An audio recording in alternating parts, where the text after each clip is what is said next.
नमस्कार।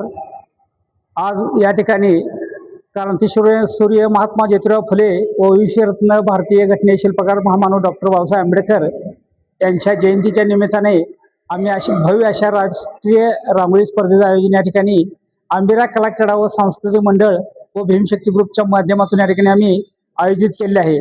हे रांगोळी स्पर्धा घेण्याच्या मागचा आमचा एवढाच उद्देश आहे की जे आपले महापुरुष आहेत, मग त्याच्यामध्ये छत्रपती शिवाजी महाराज असतील, शाहू महाराज असतील, महात्मा ज्योतिराव फुले असतील, संत गाडगेबाबा असतील, नरहरी उमाजी नाईक असतील, या महापुरुषांचं जे योगदान आहे ते योगदान आम्ही या ठिकाणी रांगोळीच्या माध्यमातून समाजामध्ये त्याचा इतिहास पुनर्जीवित करण्याचा प्रयत्न आम्ही या ठिकाणी केलेला आहे।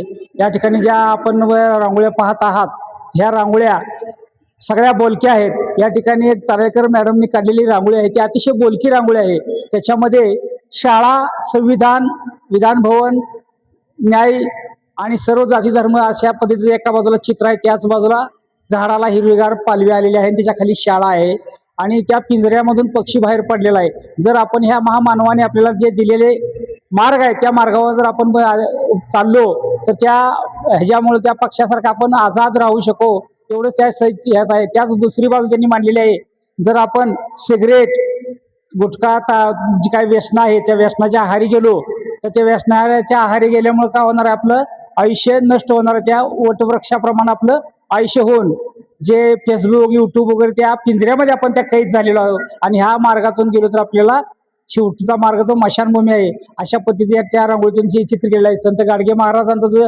एक चित्र आहे त्या चित्रामध्ये गाडगे महाराजांनी गोरगरिबांची सेवा करा हा संदेश देण्याचा त्यातून प्रयत्न केलेला आहे। छत्रपती शिवाजी महाराजांचा जो तुकाराम महाराजांच्या तुकडोजी महाराजांच्या चरणी हे आशीर्वाद घेण्यासाठी केलेला आहे, त्यातून आपल्याला स्वराज्याचं हे गावलेलं आहे।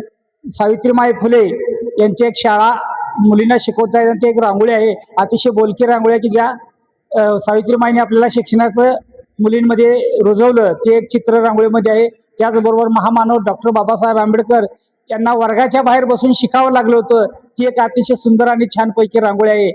कर्मवीर भाऊराव पाटील जे शिक्षण महर्षी आहेत, संत गाडगेबाबा आणि डॉक्टर बाबासाहेब आंबेडकर यांचे एक दुर्मिळ ते तिघांची भेट होती, त्याची एक अतिशय सुंदर आणि देखणी रांगोळी या ठिकाणी सादर केलेली आहे। त्याचबरोबर लहुजी वस्ताद त्यांची एक रांगोळी आहे। त्याचबरोबर आपल्याला आरक्षणाचे जनक म्हणून आहे शाहू महाराज, त्यांची एक रांगोळी अतिशय देखणी आणि सुंदर या ठिकाणी रेखाटलेली। त्याचबरोबर स्थानिक स्पर्धकांनी सुद्धा आपल्या आपल्या कलेतून त्या ठिकाणी रांगोळी सादर करण्याचा प्रयत्न केलेला आहे।